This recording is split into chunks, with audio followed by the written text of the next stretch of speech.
Welcome to Nursing Tech.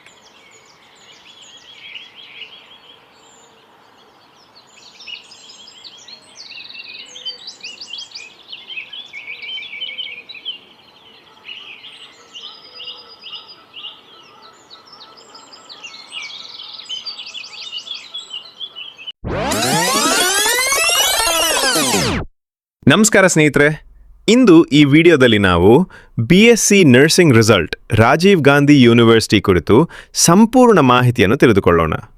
Result ಯಾವಾಗ ಬರ್ತದೆ, ಹೇಗೆ ಚೆಕ್ ಮಾಡಬೇಕು, ರಿವ್ಯಾಲ್ಯೂಯೇಷನ್ ಹೇಗೆ ಮಾಡಬೇಕು, ಈ ಎಲ್ಲ ಮಾಹಿತಿಯನ್ನು ಈ ವಿಡಿಯೋದಲ್ಲಿ ತಿಳಿದುಕೊಳ್ಳಬಹುದು. Rajiv Gandhi university of health sciences ಅಂದರೆ RGUHS ಇದು ಕರ್ನಾಟಕದ ಪ್ರಮುಖ ಆರೋಗ್ಯ ವಿಜ್ಞಾನ ವಿಶ್ವವಿದ್ಯಾಲಯವಾಗಿದೆ. BSc ನರ್ಸಿಂಗ್ ಸೇರಿದಂತೆ ಎಲ್ಲ ಆರೋಗ್ಯ ಸಂಬಂಧಿತ ಕೋರ್ಸ್ಗಳ ಪರೀಕ್ಷೆ ಮತ್ತು ಫಲಿತಾಂಶವನ್ನು ಈ ವಿಶ್ವವಿದ್ಯಾಲಯವೇ ಪ್ರಕಟಿಸುತ್ತದೆ. ಸಾಮಾನ್ಯವಾಗಿ ಪರೀಕ್ಷೆ ಮುಗಿದ ನಂತರ 45ರಿಂದ 60 ದಿನಗಳೊಳಗೆ RGUHS ಫಲಿತಾಂಶ ಪ್ರಕಟಿಸುತ್ತದೆ.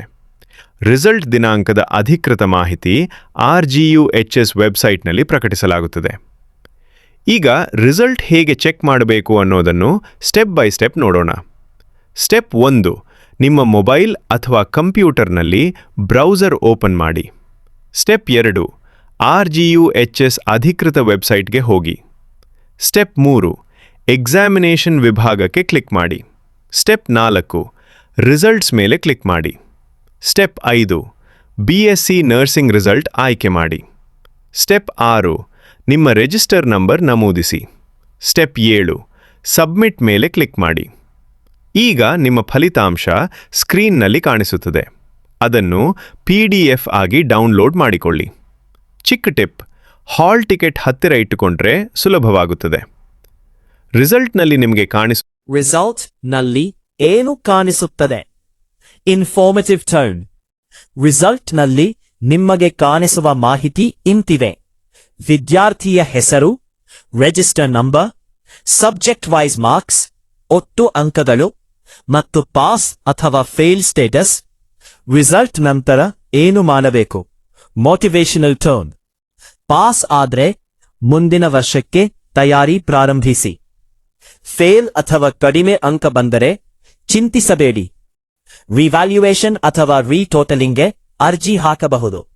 ನಿಮ್ಮ ಕಾಲೇಜಿನ ಎಕ್ಸಾಮಿನೇಷನ್ ಸೆಕ್ಷನ್ ಸಂಪರ್ಕಿಸಿ ಮತ್ತು ವಿಶ್ವವಿದ್ಯಾಲಯ ನೀಡಿದ ದಿನಾಂಕದೊಳಗೆ ಫೀ ಪಾವತಿಸಿ. Common doubts, friendly explanation tone. Result delay ಯಾಕೆ ಆಗುತ್ತದೆ ಅನ್ನೋ ಪ್ರಶ್ನೆ ಬಹಳವರಿಗೆ ಇರುತ್ತದೆ. ಸಾವಿರಾರು ಪೇಪರ್ಗಳನ್ನು ಪರಿಶೀಲನೆ ಮಾಡಬೇಕಾಗಿರುವುದರಿಂದ ಕೆಲವೊಮ್ಮೆ ಸಮಯ ತೆಗೆದುಕೊಳ್ಳಬಹುದು. ಆನ್ಲೈನ್ ಮಾರ್ಕ್ಶೀಟ್ ವ್ಯಾಲಿಡ್ ಆಗುತ್ತದೆಯಾ? ಹೌದು, ತಾತ್ಕಾಲಿಕವಾಗಿ ಬಳಸಬಹುದು. ಒರಿಜಿನಲ್ ಮಾರ್ಕ್ಶೀಟ್ ನಿಮ್ಮ ಕಾಲೇಜಿನಲ್ಲಿ ಸಿಗುತ್ತದೆ. ಈ ವಿಡಿಯೋ ನಿಮಗೆ ಉಪಯುಕ್ತವಾಗಿದ್ದರೆ ಲೈಕ್ ಮಾಡಿ ಮತ್ತು ನಮ್ಮ ಚಾನೆಲ್ ಸಬ್ಸ್ಕ್ರೈಬ್ ಮಾಡಿ. ನಿಮ್ಮ ರಿಜಿಸ್ಟರ್ ನಂಬರ್ ಸಮಸ್ಯೆ ಅಥವಾ ಯಾವುದೇ ಡೌಟ್ ಇದ್ದರೆ ಕಾಮೆಂಟ್ನಲ್ಲಿ ತಿಳಿಸಿ. ಧನ್ಯವಾದಗಳು.